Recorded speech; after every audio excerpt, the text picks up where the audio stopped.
These are common objections for not keeping the Sabbath based upon scriptures only.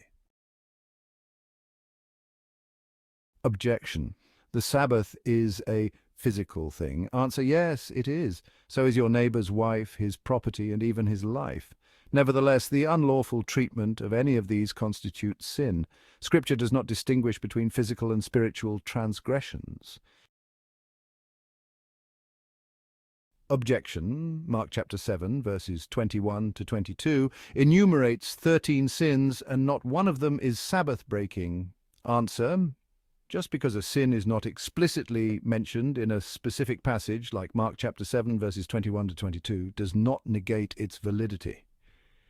Many sins, including idolatry and blasphemy, are also not listed there but remain sinful. The absence of a specific mention in one passage does not nullify the Sabbath commandment. Objection. When Jesus cited the 10 Commandments, he did not repeat the fourth commandment. Matthew chapter 19, verses 16 to 17, Luke chapter 18, verses 18 to 20, Mark chapter 10, verses 17 to 19. Therefore, the Sabbath is no longer binding. Answer: by this logic, one would have to argue that 5 of the 10 Commandments are also no longer binding, since Jesus did not repeat them verbatim. Jesus' omission of explicit repetition does not nullify any of the commandments. His consistent observance of the Sabbath and that of his disciples reaffirm its importance. Objection. All 10 of God's commandments are repeated in the New Testament books except the 4th commandment. Therefore, the Sabbath is not intended to continue in the New Testament era. Answer: this argument relies on the silent scriptures notion, which does not hold theological weight. Many sins are not reiterated in the New Testament, yet remain sinful. Moreover, the Sabbath is extensively discussed in the Gospels, emphasizing its ongoing significance. Objection. As Christians, we're to keep the spirit of the law, not the letter of the law. Answer: while keeping the spirit of the law is essential, it does not justify disregarding the letter.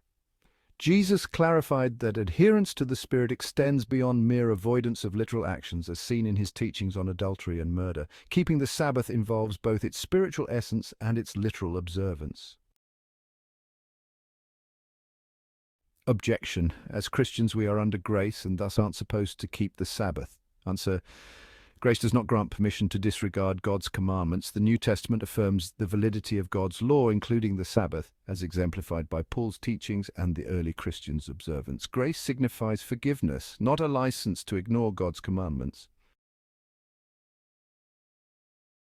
Objection. The Lord's Day is Sunday. Answer: the term Lord's Day in Scripture, specifically in Revelation chapter 1, verse 10, does not specify Sunday. Historically, it refers to the day of Christ's resurrection. Jesus himself identified the Sabbath, the seventh day, as his day, reaffirming its sanctity. Objection. The Sabbath was made for Jews. Answer: Scripture clarifies that the Sabbath was made for all humanity, as stated in Mark chapter 2, verse 27, not exclusively for Jews. It commemorates God's creation and is inclusive of all who seek to honor him. Objection. God gave Israel the Sabbath to memorialize their deliverance from Egypt. Answer: while the Exodus underscores the Sabbath's importance, its origin as a memorial of creation, as seen in Genesis chapter 2, verses 1 through 3, predates the Exodus. The Sabbath serves both as a reminder of creation and as a sign of God's covenant with his people.